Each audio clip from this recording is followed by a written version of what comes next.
Hey guys, Gideon. G'day, it's Angus and Gideon. We've just stopped in that's Gideon. I'm Angus. Gideon. Angus. We've just stopped in a fast food joint on the side of the highway to upload our first video. And Well, we've been passing through a lot of cow country, and a lot we of cane and cows as well. A lot of farmland. Lots of agriculture going on. a lot of farmland so far, even though it's only been 3 days. But we managed to speak to Ed Charmley and Mel Matthews from CSIRO about some issues surrounding agriculture and farmlands and sorts of things that can go wrong. Yeah, and also to do with global climate change as well and the carbon balance. So you just have to watch and find out. Yeah. All right, enjoy. That you work with greenhouse gas emissions emissions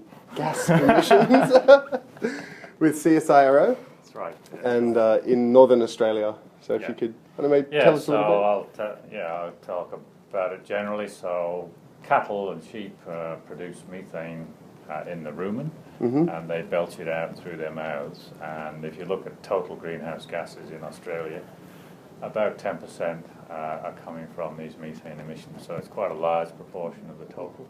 You said they burp it out? They belch it, they don't burp it out. It doesn't come out the other end there. They do not burp it out. All right, now that we've got that cleared. So if you get that message across, we've succeeded.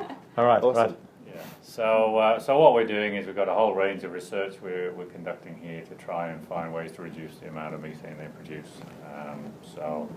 So Mel's been working on a number of experiments here that have been quite promising, where we've been feeding different types of seaweeds, and one in particular really seems to reduce the amount of methane. A seaweed diet. Yeah. A seaweed diet for cattle. Yeah. That's, how do they enjoy that? Do they take to it as well as the they're a little soy pellets? They're not that excited about it, but they can be trained. So Yes. Sure. I'll let Mel just explain a bit how we do Yeah, that. sure. So we'd be including that in a feedlot ration, and it's only at about 1 to 2% inclusion rate, so it's not very much as well. So then it's not, in terms of taste, they're not really going to have much of a taste there, and they've got other nice feed to be fed, so it sort of masks the taste of the seaweed. And so we'll be feeding that for 90 days in a trial to look at the emission, see if there's a reduction in the emissions from the animals. And so we use methane chambers, respiration chambers, to measure the output. So that measures 100% of what's coming out of the animal, Right. and so we can And so where is that taking place? Where are the cows in the That's box? at our research station out at Lansdowne. In So Lansdowne? yes, Okay. and it's just basically a big box that we put in. And you're saying you want to try and grow the feeds obviously closer to where the cows are being farmed as well to... Yeah, well, that's one of the challenges, I guess. So a big part of this research is working with the university to come up with ways of commercially producing the stuff. Right.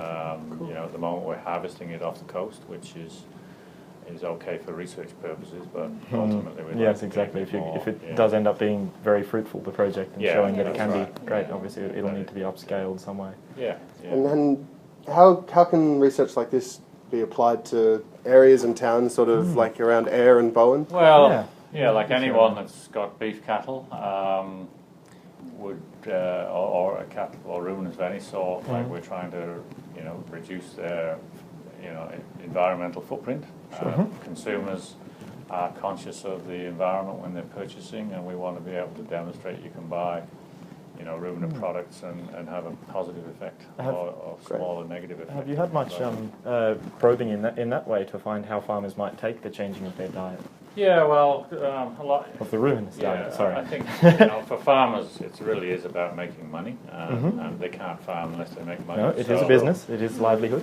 So what we've been able to show is that a lot of these processes that reduce methane actually make the animal production more efficient. So Right. you can So you're really killing two birds with one stone there. Yeah, make more money and at the same time reduce methane. Right. Is it often difficult to communicate that? I mean, I know it can be difficult if you've been living the same way for a long time and you know what works. Yeah, no, it can for a be. new method to come along. And some of the work we've done with other people as well is looking at the the total carbon balance on a property, and a lot of these large cattle properties that have trees, because they're sequestering carbon. If you've got tree growth going on at the same time as you've got cattle in the paddock, then they're almost carbon neutral. Right, so and that's a message that probably doesn't get out as much as it should. It's very relevant for Northern Australia, where you've got these savannas that are being grazed. Yeah. A lot of land gets cleared before farming, doesn't it? Yeah, well, that's another issue there, and of course, there's as a you whole go- host of other issues associated with Yeah, clearing it as is. well. And so another part of our research is to reduce the impact of grazing on runoff into the reef. So looking at better grazing management systems, those types of things. And how did you guys get into this field? Yeah. Is there any path that you decided to take that got you here? Or Have you grown up around here? Has there been a Well, particular no, agricultural spin? I'm a POM, so no, I definitely didn't grow up around I didn't want to say anything. no, I give it away every time. But, well, I'm from a farm.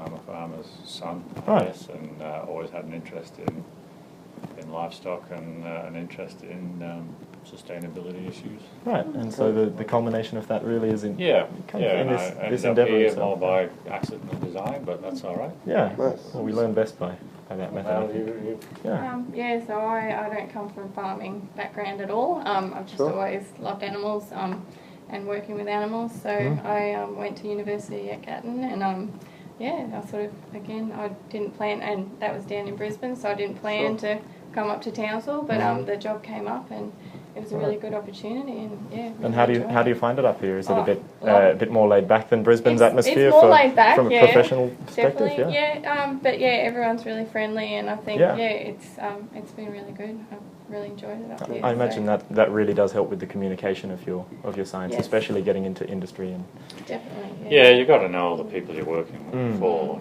Like we do.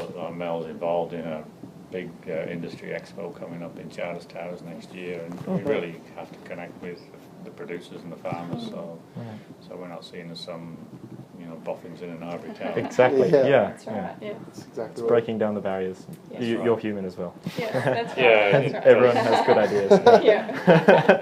It does. Having an English accent doesn't always help. Oh, come on. Nothing you can do about that. Yeah.